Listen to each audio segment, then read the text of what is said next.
Romanos capítulo 5, versículo 12.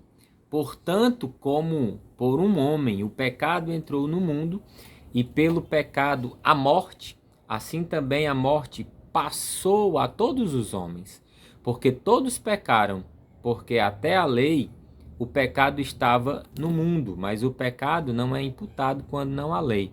No entanto, a morte, desde Adão até Moisés, até mesmo sobre aqueles que não tinham pecado, a semelhança da transgressão de Adão, o qual é a figura daquele que havia de vir. Então, como por este homem chamado Adão, o pecado ele encontra uma porta, uma brecha, e ele entra no mundo e traz terríveis consequências como a morte. No subtópico 2, as consequências do pecado de Adão e Eva, da nossa EBD número 8, confessando e abandonando o pecado. A realidade bíblica do pecado pode ser vista no primeiro casal, Adão e Eva, quando pecou e por isso recebeu a sentença divina. Eles tinham o paraíso, eles tinham uma comunhão diária com o Criador e eles receberam uma sentença ao desobedecer, ao pecar contra um mandamento de Deus. Além disso, nossos primeiros pais perderam o direito de viver num ambiente mais perfeito e belo que Deus criou.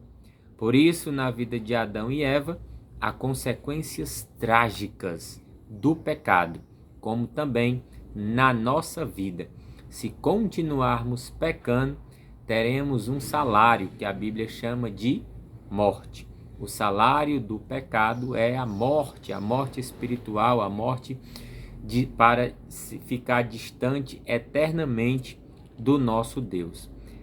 A alteração da condição física de ambos foram as consequências ali que trouxeram ao primeiro casal. A transição da natureza imortal para mortal. Diversas tensões no gênero humano e na natureza. Assim sabemos que as consequências do pecado de nossos primeiros pais não se limitaram a eles, mas perpassaram a todo o gênero humano, a toda a raça humana, como nós lemos no versículo. Por um homem entrou o pecado no mundo.